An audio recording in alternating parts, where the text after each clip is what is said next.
হ্যাঁ, সুপ্রিয় দ্বাদশ শ্রেণীর ছাত্রছাত্রী সকলকে স্বাগত জানাচ্ছি। আশা করছি সকলে তোমরা ভালো আছো। তোমাদের অনেকে অনুরোধ করেছো আমাকে ৬০-৬০ নাম্বার ক্লাসটি পুনরায় পরিবেশন করার জন্য। তো ৬০-৬০ নাম্বার ক্লাসে যে বিষয়টি থাকবে আমি তোমাদের একটু বলেই দিই।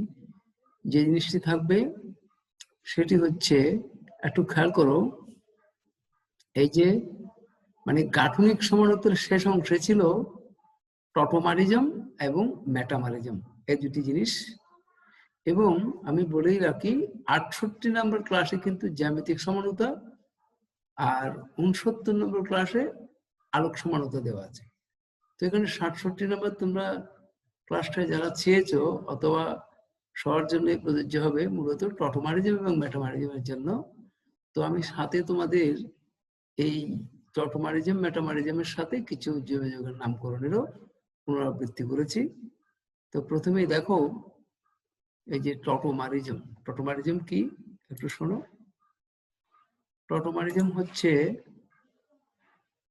দেখো, টটোমারিজম হলো যে প্রক্রিয়ায় এক প্রকার কার্যকরীমূলক বিশিষ্ট গঠন স্বতঃস্ফূর্তভাবে ভিন্ন প্রকার কার্যকরীমূলক বিশিষ্ট গঠনে পরিণত হয় এবং উভয় গঠনের মধ্যে গতিশীল সাম্যাবস্থা বিরাজ করে। এই ধরনের বিশেষ প্রকারের, খেয়াল করবে, বিশেষ প্রকারের কার্যকরীমূলক সমানতাকে বলা হয় টটোমারিজম। আর এই প্রক্রিয়ায় গঠিত সমাণুকে টটোমার বলা হয়। এখন একটু শোনো, আমি তোমাদের এক্সাম্পলটা দেখাই, প্রয়োজন হলে আবার একটু পড়বো।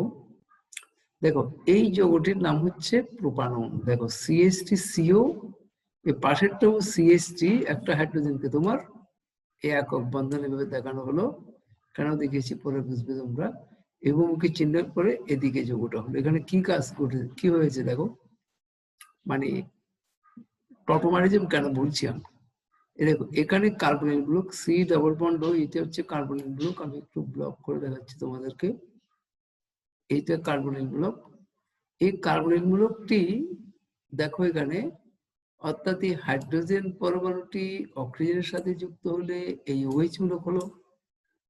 তখন এই কার্বন অক্সিজেন দ্বিবন্ধনের পাই বন্ধনটি এখানে এসে নতুন পাই বন্ধন গঠন করলে তাহলে এখানে কার্বন অক্সিজেন দ্বিবন্ধন হয়। তাহলে কি দাঁড়ালো এখানে, এখানে ছিল শুধু প্রোপাননে ছিল শুধু কীটনমূলক, কিন্তু এই যে তার যে সমাণুটা তৈরি হলো টটোমার সমানুতা, এখানে দেখো একটি OH মূলক হলো আর একটি দ্বিবন্ধন হলো। দেখো, তাহলে এখানে ছিল শুধু কীটনমূলক, এখন OH এবং দ্বিবন্ধন হলো, অর্থাৎ কার্যকরী মূলকের পরিবর্তন ঘটলো। এবং এই পরিবর্তন ঘটার সময় এই পরিবর্তনটা ঘটেছে কিন্তু স্বতঃস্ফূর্তভাবে, এই জন্য বহুমুখী চিহ্ন দেওয়া হলো। এবার আমি তোমাদের বলি, এটা প্রোপানন বা 2-প্রোপানন, এটা থেকে প্রোপিন 2-অল, এই প্রোপিন 2-অল এটাকে আবার এভাবে বলে, এই সমাণুকে বলা হয়, মানে এটা প্রোপানন বা এটাকে বলা হয় কীট সমাণু। আর এই দিকেরটা, ডান দিকেরটা যেটা হলো, এটা ইনল সমাণু। ইনল কিভাবে হয় দেখো, কার্বন কার্বন দ্বিবন্ধন থাকায় এটাকে বলে ইন, আর OH মূলক থাকায় এটাকে বলে অল। মানে দ্বিবন্ধনের প্রিফিক্সে নাম থাকে ইন আর OH মূলকের প্রিফিক্সে নাম থাকে অল। তাহলে ইন যোগ অল সমান ইনল। মানে এই যে কীট গঠন থেকে দেখো, কীট গঠন স্বতঃস্ফূর্তভাবে ইনল গঠনে রূপান্তরিত হয়। এই যে ইনল গঠন, ইনল গঠনে রূপান্তরিত হয় মূলত। তাহলে কার্যকরী মূলকের পরিবর্তন ঘটলো এখানে। এই জন্য বলা হয় এটা একটা প্রক্রিয়া, যে প্রক্রিয়ায় এক প্রকার কার্যকরী মূলক বিশিষ্ট গঠন থাকে। এটা কার্যকরী মূলকটা হচ্ছে কীটন CO। এক প্রকার কার্যকরী মূলক বিশিষ্ট গঠন স্বতঃস্ফূর্তভাবে, এখানে বহুমুখী চিহ্ন দ্বারা স্বতঃস্ফূর্ত বোঝাচ্ছি আমরা, স্বতঃস্ফূর্তভাবে ভিন্ন প্রকার কার্যকরী মূলক বিশিষ্ট গঠন। এখানে ভিন্ন প্রকার কার্যকরী মূলক OH এবং দ্বিবন্ধন হলো ভিন্ন প্রকার কার্যকরী মূলক বিশিষ্ট গঠনে পরিণত হয় এবং উভয় গঠনের মধ্যে গতিশীল সাম্যাবস্থা বিরাজ করে। এই ধরনের বিশেষ প্রকারের কার্যকরী মূলক সমানতা। কেন কার্যকরী মূলক সমানতা বলা হলো, কারণ এখানে মূলত কার্যকরী মূলকেরই পরিবর্তন ঘটেছে। সেই জন্য এই ধরনের বিশেষ প্রকারের কার্যকরীমূলক সমানতাকে বলা হবে টটোমারিজম, আর এই প্রক্রিয়াকে বলা হবে টটোমার। তাহলে আমাদের পরীক্ষায় আমি বলে রাখি তোমাদের অনুধাবন এই ধরনের প্রশ্ন হয়, এই যে প্রোপাননের টটোমারিজম দেখাও বা প্রোপাননের টটোমারিতা ব্যাখ্যা করো, এই ধরনের প্রশ্ন হতে পারে অনুধাবনে। অথবা এই যৌগটি কিটোনাল টটোমারিজম প্রদর্শন করে বা টটোমার ধর্ম প্রদর্শন করে বা টটোমার সমানতা প্রদর্শন করে, সে ধরনের যত কিছু আসুক না কেন, এই যে প্রথম সংজ্ঞা বলে এই এক্সাম্পলটা এখানে চিত্রে দেখাবে, অর্থাৎ কিটো গঠনটি কি রূপে ইনল গঠনে রূপান্তরিত হয়, এই মানে বিষয়টাকে তুমি উল্লেখ করতে হবে খাতায়, তাহলে তোমার এটা অনুধাবনের জন্য একটা সুন্দর প্রশ্ন। এরপরে আসি আমরা, দেখো মেটামারিজম। মেটামারিজম কোনটি? দেখো মেটামারিজম হচ্ছে, এই একটু দেখবা, মেটামারিজম হচ্ছে একই সমগোত্রীয় শ্রেণীর সমাণুগুলোতে কার্যকরীমূলকের উভয় পার্শ্বে, দেখো একটু করে, আচ্ছা আমি তোমাদের একটু ছবি ইয়েতে দেখাই, এক্সাম্পলে দেখাই, তাহলে সংখ্যাটি ভালো বুঝবে। আচ্ছা আগে সংজ্ঞা বলে নিই।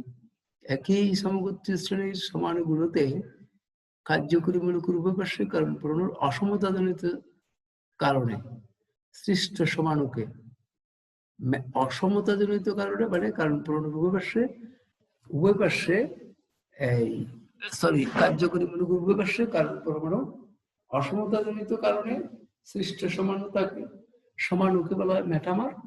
আর এদের দ্বারা প্রদর্শিত ধর্মকে বলা হবে, এদের দ্বারা প্রদর্শিত ধর্মের যে পার্থক্য তাকে বলা হবে মেটামারিজম। আসলে তোমাদের বলে রাখি, মেটামারিজম একটা বিশেষ প্রকারের সমানতা। এটা কিরকম দেখো, যেমন এখানে ইথার হচ্ছে কার্যকরীমূলক, ইথার মূলকের উপপার্শ্ব দেখো, এদিকে দুই কার্বন বিশিষ্ট ইথাইল মূলক, এদিকেও দুই কার্বন বিশিষ্ট ইথাইল মূলক, কিন্তু এই যে যৌগটি তার পাশে এই একই ইথাইল মূলক দেখো কার্যকরীমূলক, এই মূলকের বাম পাশে একটি এক কার্বন বিশিষ্ট মিথাইল মূলক, আর এখানে 3 কার্বন বিশিষ্ট প্রোপাইল মূলক। তাহলে কি দাঁড়ালো, এখানে এই কার্যকরীমূলকের উপপার্শ্বে কারণ পূরণের অসমতাজনিত কারণে সৃষ্ট সমাণু হচ্ছে মেটামার। আর এদের দ্বারা প্রদর্শিত ধর্মের পার্থক্য মানে এখানে যে ইথঅক্সিথেন হলো, এই অক্সিজেনের উভয় পার্শ্বে মানে দুই কার্বন বিশিষ্ট ইথাইল মূলক ছিল, উভয় দিকে একই রকম, কিন্তু এখানে একদিকে মিথাইল মূলক আর একদিকে প্রোপাইল মূলক। এটি হচ্ছে ধর্মের পার্থক্য। তাই এই যে তোমার C4H10 ও এর দুটি মেটামার সমাণু সম্ভব, একটা নাম ইথঅক্সিথেন আর একটা মিথক্সিপ্রোপেন। এবং বলে রাখি তোমাদের, মিথক্সি হবে মিথক্সি, তো একটু করে বলে রাখি, প্রশ্নটা এভাবে হতে পারে, C4H10 এর দুটি মেটামার সমাণু ব্যাখ্যা করো বা মেটামার সমাণু সম্ভব ব্যাখ্যা করো, ধরুন অনুধাবন প্রশ্ন করতে পারে। অথবা এই দেখো, এই দুটি যৌগ দিয়ে যদি বলে যে এই যৌগের মেটামার সমাণু এটা যেটা দিল, মনে করো এই যে ইথঅক্সিথেনের মেটামার সমাণু কোনটি, তখন তুমি এখানে অক্সিজেনটা 1 নম্বর কার্বনের পরে 1 নম্বর মিথাইল গ্রুপের পরে দিয়ে দেখাতে পারো। এগুলো যে কোনো রকমের এমসিকিউতে আসতে পারে, অনুধাবনে আসতে পারে। এরপর দেখো আরেকটা যৌগ আছে, যেমন C5H10O। তোমাদের আমি প্রথম দিকে বলেছিলাম, বিশেষ করে কার্যকরীমূলক সমানতা পড়ার সময়, অর্থাৎ কার্বন পরমাণুর দেখো অক্সিজেন সম্বলিত আণবিক সংখ্যা যদি কার্বনের দ্বিগুণ হাইড্রোজেন হয়, তখন এরা হয় অ্যালডিহাইড ও কিটোনের সমান। এখন যখন মেটামার সমানুর কথা বলা হবে, তোমরা আগেই পড়েছি আমি, দেখো একই কার্যকরীমূলকের একই সমগোত্রীয় শ্রেণীর সমাণুগুলোতে কার্যকরীমূলকের উভয় পাশে, এদিকে কার্যকরীমূলকটা হচ্ছে সিও, কার্যকরীমূলকের উভয় পাশে কার্বন পরমাণু অসমতাজনিত কারণে সৃষ্ট সমানতা। এখানে অসমতাটা কি দেখো, সিও মূলকের এক পাশে হচ্ছে 1 কার্বন বিশিষ্ট মিথাইল মূলক, আর এক পাশে হচ্ছে 3 কার্বন বিশিষ্ট প্রোপাইল মূলক। তাহলে এখানে একদিকে মিথাইল মূলক, একদিকে প্রোপাইল মূলক, এই সমানতা 2 পেন্টানন। কিন্তু পরেরটাতে দেখো সিও মূলকের উভয় পার্শ্বে দেখো, এদিকে যেমন ইথাইল মূলক, এদিকেও 2 কার্বন বিশিষ্ট ইথাইল মূলক। তাহলে এখানে কি হলো, অর্থাৎ একই আণবিক সংখ্যা C5H10O এর দুটি মেটামার সমাণু কিভাবে সম্ভব, অর্থাৎ একটার সিও মূলকের মানে একটা সিও মূলকের উপপার্শ্বে যেরকম কার্বন সংখ্যা বিশিষ্ট অ্যালকাইল মূলক বর্তমান, কিন্তু অপরটা দেখো ভিন্ন। মানে এখানে যদি একটা বাম পাশে একটা মিথাইল মূলক থাকে, ডান পাশে একটা প্রোপাইল মূলক, কিন্তু এখানে সিও মূলকের উপপার্শ্বে দুই কার্বন বিশিষ্ট ইথাইল মূলক বর্তমান। তাহলে এখানে কি বোঝা গেল? এখানে বোঝা গেল কার্যকরী মূলকের উপপার্শ্বে কার্বন পরমাণু কি অসমতা সৃষ্টি হলো। এই কার্বন পরমাণুর অসমতাজনিত কারণে সৃষ্ট সমাণু হচ্ছে মেটামার, আর এদের প্রদর্শিত ধরনের পার্থক্যকে বলা হবে মেটামারিজম। তাহলে তোমরা শোনো, বিশেষ করে আমি তোমাদের বলি যে আমি যে দুইটা এক্সাম্পল দিয়েছি এখানে, C4H10 C5H10, এই দুইটা দিয়ে মূলত মেটামার সমাণু ব্যাখ্যা করা যাবে। তো তোমরা যদি কোনো কারণে মেটামারিজমের ব্যাখ্যা আসে এই দুইটা থেকেই আসতে পারে, তারপরেও তোমরা বুঝবে একই কার্যকরী মূলকের উভয় পার্শ্বে যদি মানে অ্যালকাইল মূলকের ভিন্নতা থাকে তাহলে মেটামার সমাণু সৃষ্টি হয়। তাহলে আমি আবার একটু সংজ্ঞাটি বলি তোমাদেরকে। দেখো, একই সমগোত্রীয় শ্রেণীর সমাণুগুলোতে কার্যকরী মূলকের উপপার্শ্বে কারণ পরমাণুর অসমতাজনিত কারণে সৃষ্ট সমাণু থাকে সমাণুকে মেটামার, এবং এদের দ্বারা প্রদর্শিত ধর্মের পার্থক্য বলা হবে মেটামারিজম। তাহলে আমরা যে দুটি মূলত প্রধান আজকের ক্লাসের, একটা হচ্ছে টটোমারিজম আর একটা মেটামারিজম। আমি দুইটা এক্সাম্পল সহ বলিয়েছি, তোমরা গুরুত্ব সহকারে ক্লাসটা নেবে। আমি এরপর দেখো, এই নামকরণগুলো তোমরা আগে পড়েছ। যেমন এখানে আমি বলছি, এই যে দেখো, এই যেমন আমরা এগুলো আগে একবার পড়েছি, তবুও আরেকবার আলাপ করছি তোমাদের সাথে। অ্যালকোহল, অ্যালডিহাইড কিটোন ও কার্বক্সিলিক অ্যাসিড। তাহলে আমরা 4 ধরনের যৌগ। আমি বলি alcohol, aldehyde ketone, carboxylic acid, আর হচ্ছে কি দ্বিবন্ধন ত্রিবন্ধন। মূলত নামকরণে এই কার্যকরী মূলকগুলোই ব্যবহৃত হয়। আমি একটু বলে রাখি, যেমন ধরো অ্যালকোহলের ওএস মূলক থাকলে নামকরণ করা হবে কিভাবে? Alkane -E plus alkanol. কিন্তু এখানে যদি এই ওএস মূলকটির প্রায়োরিটি ওখানে মানে ওএস মূলক অপেক্ষা অধিক প্রায়োরিটি সম্বলিত মূলক, যেমন অ্যালডিহাইড থাকতে পারে, কিটোন থাকতে পারে, কার্বক্সিলিক অ্যাসিড থাকতে পারে, তখন আর OH এর নামকরণ কি হবে না, অল হবে না। তখন হবে কি? তখন হবে হাইড্রক্সি। এই কথাটি তোমার যেন একটু মনে থাকে, আমরা নামকরণে পড়িয়েছিলাম। এই দেখো, আবার একটু দেখাচ্ছি আমি,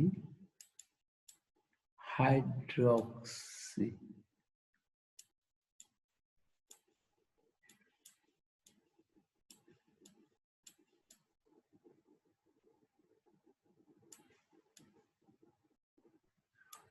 হাইড্রক্সি। এবার অ্যালডিহাইডের নামকরণ কেমন করা হবে? অ্যালডিহাইড সাধারণত আমি বলি, যেকোনো যে অ্যালডিহাইড থাকলে তার কারণে 1 নাম্বার পড়বে, এটা নিয়ে তোমার চিন্তার কিছু নেই। সুতরাং অ্যালডিহাইডে মানে প্রিফিক্স নাম প্রয়োজন হয় না, অ্যালডিহাইডের নামকরণ হয় সাফিক্সে। সেজন্য অ্যালডিহাইডের নামকরণ করতে অ্যালকেন -E, এই অ্যালকেন -E প্লাস Al সমান অ্যালকানেল রূপে নামকরণ হয়। তারপর এবার কিটোনে দেখো, কিটোনে সিও মূলক থাকে alkane -E, alkane -E plus one পড়তে হবে, ওয়ান না বলে অ্যালকানোন। এবার বলে রাখি, সিও মূলকটি যখন, বিশেষ করে অ্যাসিড মূলকযুক্ত যৌগে, মানে সিও মূলকটি যখন তাহা অপেক্ষা অধিক প্রায়োরিটি সম্বলিত মূলকের সাথে একই যৌগে থাকে, তখন সিও মূলকের নামের সাফিক্সে নাম, যেটি ওন, এটা ব্যবহৃত হবে না, তখন নাম হবে প্রিফিক্সে নাম। এই যে সিও মূলকের প্রিফিক্সে নাম হচ্ছে অক্সো। এই অক্সো শব্দটা তোমার জানা থাকতে হবে।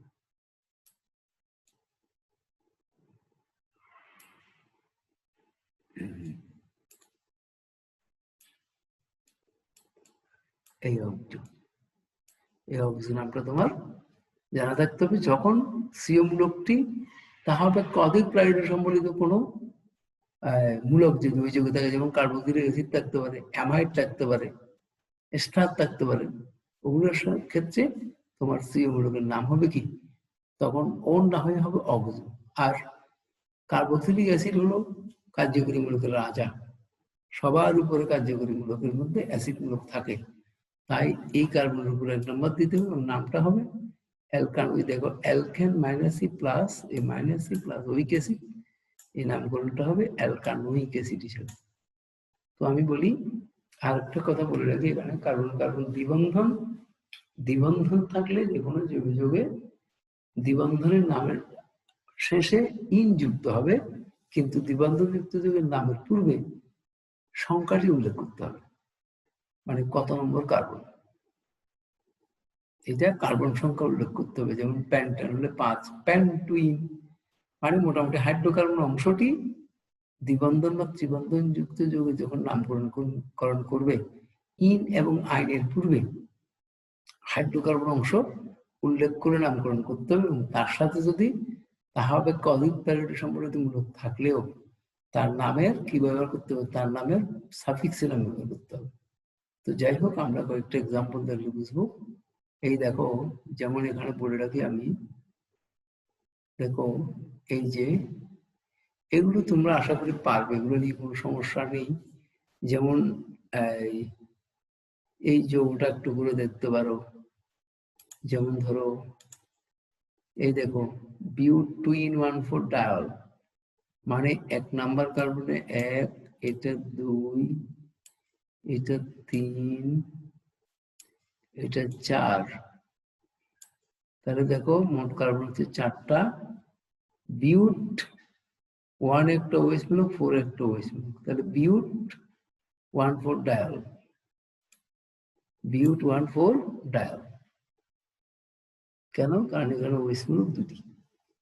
তো দেখো প্যান্ট 3 in 1 অল, এটা কিরকম? এ দেখো 1, 2, 3, 4, 5।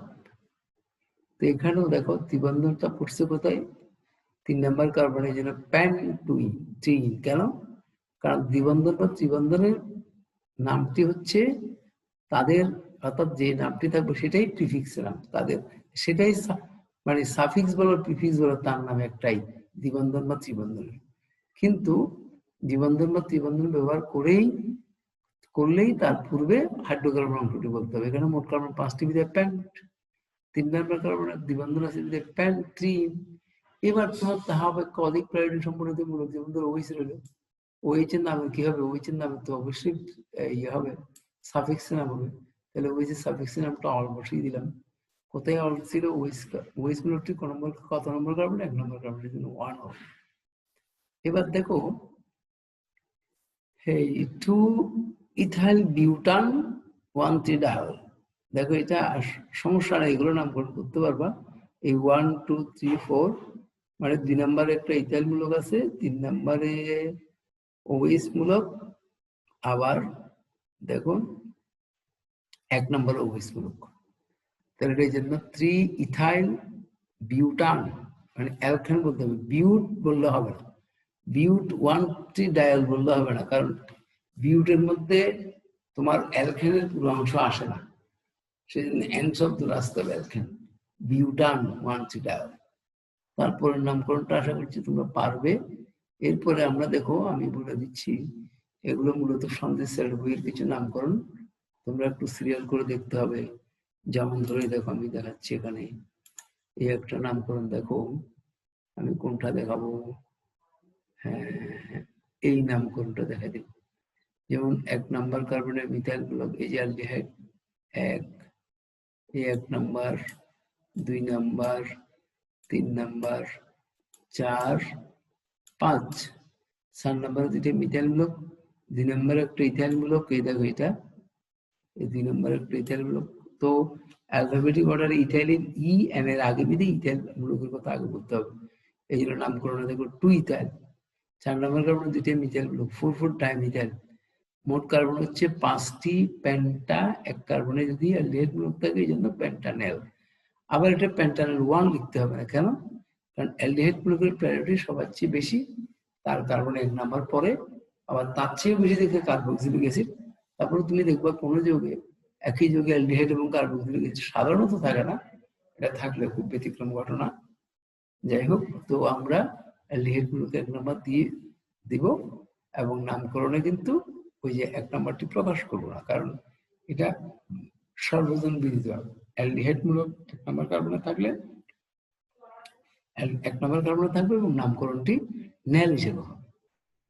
তো যাই হোক, এরপরে দেখো কিটোন। কিটোনও দেখো অনেকগুলি নামকরণ আমি এখানে দিয়েছি, তোমরা কিন্তু একটু খেয়াল করতে হবে।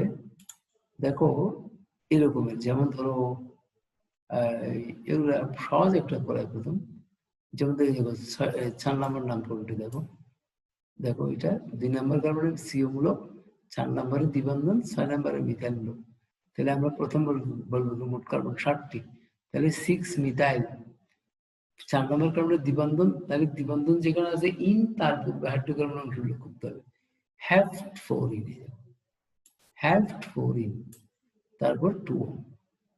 এরপরে আমরা জানি যে সিও মূলকের প্রায়োরিটি দ্বিবন্ধনের চেয়ে বেশি, দ্বিবন্ধনের চেয়ে বেশি হলেও দ্বিবন্ধন যেখানে বসবে তার পূর্বে হবে অ্যালকাইন অংশ, এরপরে অপর অধিক প্রায়োরিটি সম্বলিত মূলক থাকলে সেটা বসবে, সেটা নাম্বারিং সহ বলবে। যেমন নাম্বারিং সহ, তবে তার কি বসবে, তার সাফিক্স নামটা বলবে। যেমন কিটোনের সাফিক্স নাম হচ্ছে ওন, এই জন্য দেখো 2 এইটা একটা কার্যকরী মূলক ছিল দ্বিবন্ধন দিয়ে, এই মিথাইল মূলক একটা মূলক ছিল। তুমি আগে কার্যকরী মূলকগুলো শনাক্ত করে নির্দিষ্ট করে নামকরণ করবে। এবার দেখো যেমন এই নামকরণটি দেখো, আমি 6 নম্বর নামকরণটা দেখায়, সরি 7 নম্বরটাই দেখো, 7 নম্বরটা দেখলে একটু ইজি হবে।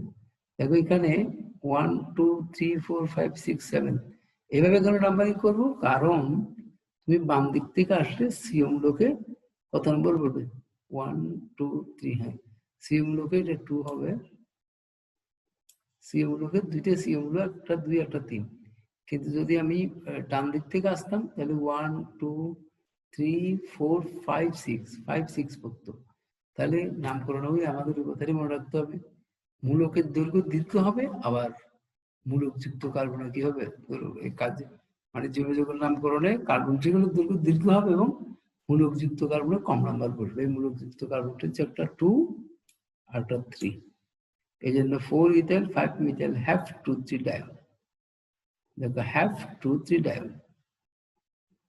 4 ইথাইল, 4 নম্বর কার্বন একটা ইথাইল হলো, 5 নম্বর কার্বন মিথাইল, 4 ইথাইল 5 মিথাইল হ্যাভ 2 3 ডায়ল, অর্থাৎ সিও মূলক দুইবার, একবার 2 একবার 3, হ্যাভটের জন্য। না ডায়ন মানে দ্বিবন্ধন, সিও মূলকটা দুইবার বিধেয় ডায়ন। আর ইথাইল মূলক তো আমরা জানি অ্যালফাবেটিক অর্ডারে, ইথাইল মূলক ইথাইলের ই এম এর আগে।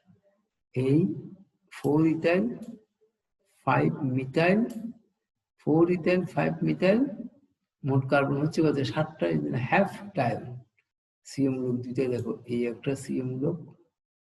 তোমরা এভাবে কার্যকরী মূলকগুলো যদি নির্দিষ্ট করতে পারো তাহলে নামকরণ করা সহজ হয়ে যাবে। এখানে সিও মূলক দুইটাই বেঁধে ডায়ন 3 ডায়ন, হ্যাভড কেন, মোট কার্বন 7টি, সেই জন্য। একইভাবে এইটার এটা একই কথা, তোমরা নিজেরা একটু নামকরণ করে নিবা, আশা করছি এগুলো পারবে। এবার দেখো কার্যকরী মূলক, মানে এটা হচ্ছে অ্যাসিড মূলক। অ্যাসিড মূলক থাকলে কিভাবে নামকরণ করবা, দেখো এই যে প্রথমেই বলে দিই আমি, অ্যাসিড মূলক হচ্ছে এরকম COOH, এই একটা কার্যকরী মূলক, এটা থাকার কারণে এই কার্বনে 1 নাম্বার পড়বে, এটা কোনো সন্দেহ নেই। 1 2 3 4 5 6, তাহলে 5 এ মিথাইল মূলক হবে, 4 এ অ্যামিনো মূলক হবে, তাহলে 4 অ্যামিনো 5 মিথাইল। এখানে বলো তো 5 মিথাইল আগে না বলে 4 অ্যামিনো করে কেন বললাম, প্রথম বললাম কি অ্যামিনো মূলক, মিথাইল মূলক, হ্যালোজেন মূলক, তারপরে ইথাইল মূলক, হ্যাঁ এই মূলকগুলো হচ্ছে মানে নিম্ন প্রায়োরিটি সম্বলিত মূলক। এরা যখন একই যুগে থাকবে তখন তাদের ক্ষেত্রে যার নাম অ্যালফাবেটিক অর্ডারে আগে থাকবে নামকরণের, সেটাই মানে নামকরণ করার সময় সেটি আগে গুরুত্ব দিতে হবে। তবে আবার খেয়াল করবে, এই মূলকগুলো থাকলেও সেটি অধিক প্রায়োরিটি সম্বলিত মূলকের সাথে থাকবে অবশ্যই, থাকুক বা না থাকুক, তোমাকে প্রায়োরিটি টেবিলের দিকে লক্ষ্য রাখতে হবে, যেটা প্রায়োরিটি বেশি সেই কার্বনের উপর 1 নাম্বার, বা সেখানে যেন কম নাম্বার বসে সেভাবে নাম্বার করতে হবে। তাহলে 4 অ্যামিনো 5 মিথাইল হেক্সামনিক অ্যাসিড, কেন, মোট কার্বন 6টি, সেই জন্য হেক্সানোইক অ্যাসিড। আর 4 একটা অ্যামিনোমূলক অ্যালফাবেটিক অর্ডারে এ অ্যামিন মিথাইলের আগে, সেই জন্য 4 অ্যামিনো 5 মিথাইল। তারপরে এটা দেখো বিউট টুইন। টুইন কেন? দ্বিবন্ধন 2 নম্বর কারণে বিউট টুইন 1 ওইক অ্যাসিড। আসলে এই নামটা না করে এভাবে জৈব যৌগের নামকরণটা করা যায়। এটা হচ্ছে 2 বিউটিনয়িক অ্যাসিড। কেন? 2 প্রথম বিউট টুইন প্লাস ওইক অ্যাসিড, তাহলে 2 বিউটিনয়িক অ্যাসিড, বিউটিনয়িক অ্যাসিড, 2 বিউটিনয়িক অ্যাসিড সেটা বলা যেত। তারপর দেখো এখানে কার্যকরীমূলক আছে 3টা, অ্যাসিড মূলক আছে, এখানে অবশ্যই 1 নাম্বার পড়বে, এখানে 1 নাম্বার পড়লে তারপরে 3 নাম্বার পড়বে ক্লোরিনে, 4 নাম্বার হচ্ছে দ্বিবন্ধন। তোমাদের বলে রাখছিলাম কি দ্বিবন্ধন ত্রিবন্ধন থাকলে নামকরণে তাদের প্রিফিক্সে নামটা, মানে দ্বিবন্ধন নাম অবশ্যই প্রিফিক্সে থাকে, কিন্তু প্রিফিক্সে থাকলেও যেহেতু তার সাফিক্স নাই, তাই আমরা কি করব, অর্থাৎ হাইড্রোকার্বন অংশ দ্বিবন্ধনের নামকরণের পূর্বে ব্যবহার করতে হবে। তো এখানে দেখো 3 ক্লোরো, তার মোট কার্বন হচ্ছে 6টি, হ্যাক্স। 4 নম্বর কার্বনের দ্বিবন্ধন মধ্যে হ্যাক্স 4 in 1 ওইক অ্যাসিড, বা এভাবে বলা যায় দেখো হ্যাক্স 4 ইনোইক অ্যাসিড, সেটা হবে। এরপর দেখো আমরা বিভিন্ন কার্যকরীমূলক কয়েকটা যৌগ দিয়েছি, তোমরা এই নামকরণগুলো একটু প্র্যাকটিস করবে। এখানে বেশ কয়েকটা নামকরণ দিয়েছি, তোমরা এগুলো প্র্যাকটিস করবে এবং আমার বিশ্বাস এই নামকরণগুলো তোমরা কিছুদিন প্র্যাকটিস করবে, করলে মোটামুটি ভালোই করবে।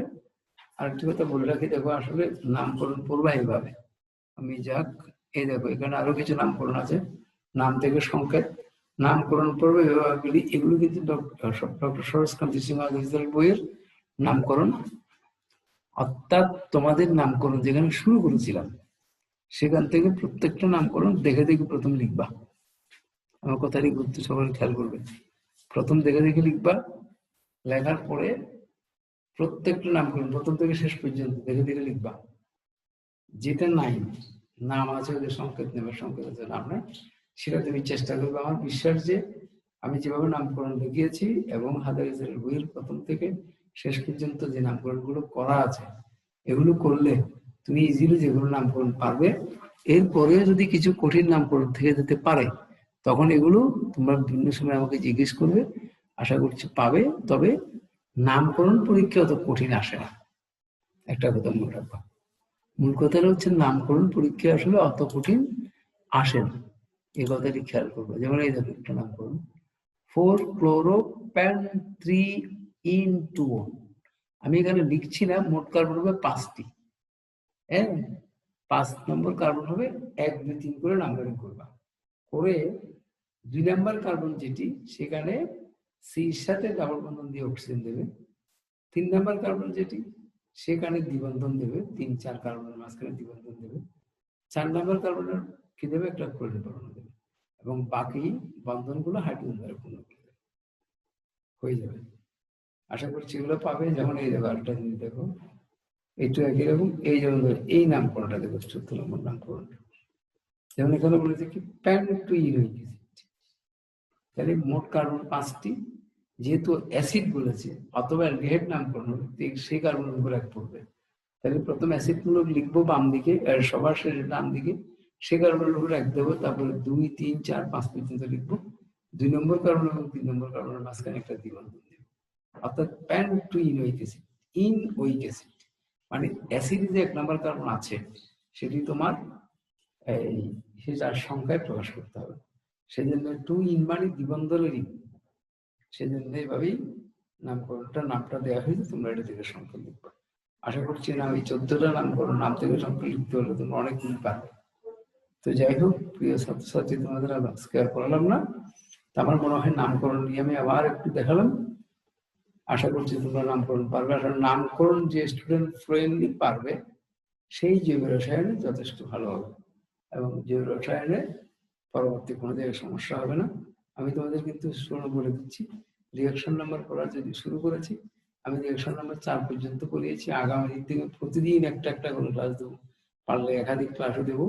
তোমাদের এই সেকেন্ড পেপার পরীক্ষার আগ পর্যন্ত আমি জৈব রসায়নে যথেষ্ট পরিমাণে আগাবো, যে জৈব রসায়নকে যথেষ্ট পরিমাণে এগিয়ে দেবো তোমাদের কাছে, এবং সেখান থেকে খুব সুন্দর মতো কয়েকটি প্রশ্ন আমি বলে দিলাম। তো যাই হোক, সবাইকে আবার অসংখ্য ধন্যবাদ জানিয়ে আমার ক্লাস এখানে শেষ করলাম। সবাই ভালো থাকবে, সুস্থ থাকবে।